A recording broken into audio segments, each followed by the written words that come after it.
They say the backrooms don't care who you are. You walk in a man, and if you're lucky, you leave as something less.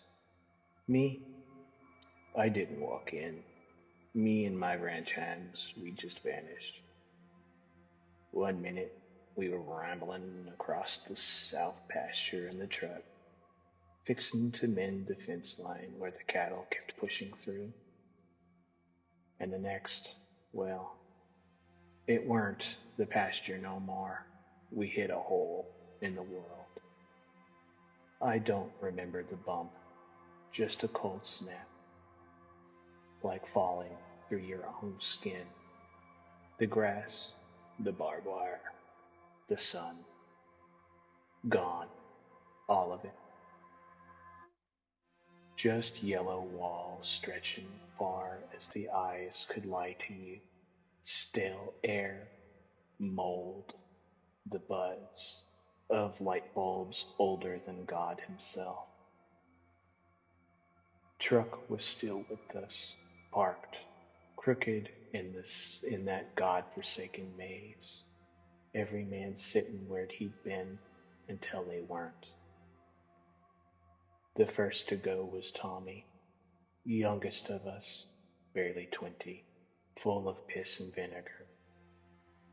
He'd wandered off, said he'd heard something.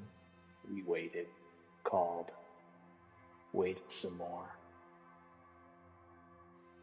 All we found was his jacket folded nice and neat, like he'd melted out of it.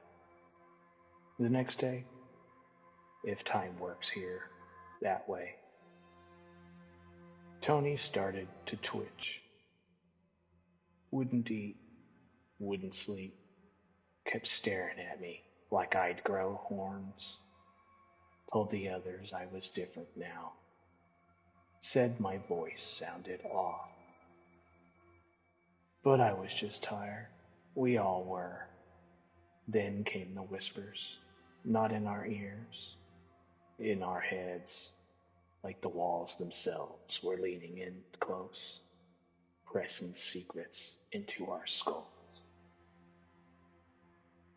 I'd lie awake in the dark, or what passed for dark down here, feeling something shifting behind my eyes. I'd dream of skin that wasn't mine, hands that didn't match, movements that felt alien, borrowed. One by one they vanished. We stopped calling out for 'em after the third. Weren't no point. Every time we found their clothes, it was the same. Neat, clean, empty, like whatever took 'em didn't like wrinkles. Then it was just me and Mark. He'd been with me 30 years, trusted me like a brother. But towards the end, he couldn't look me in the eye no more. Would flinch when I got close. Kept his wrench in his hand, even when he slept. He stopped talking altogether after he tried to run. Guess he figured I was next. I was going to be the next victim, and he couldn't stand it.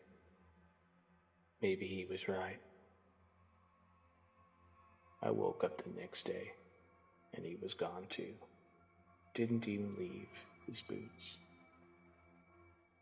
That's when I started thinking, not about them,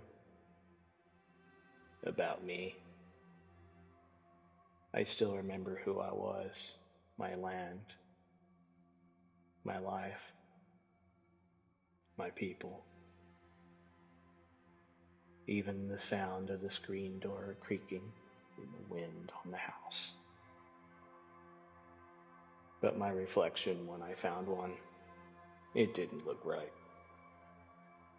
The eyes a little too dark, skin just a shade too smooth, too tight.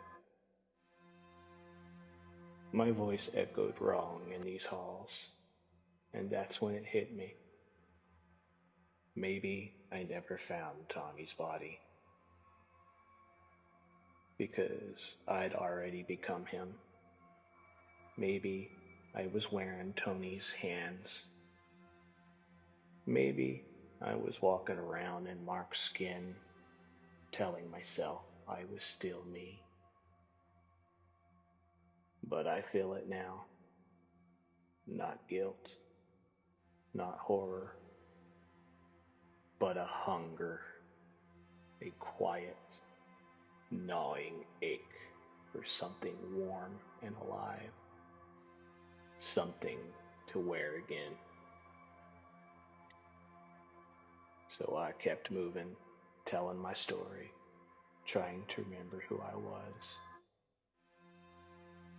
before the backrooms, before the thing inside me took hold. If you're hearing this, it means I'm still trying, still pretending I'm just a man with a voice and a memory. But you oughta run, because I ain't sure how much longer I can keep it from feeding again.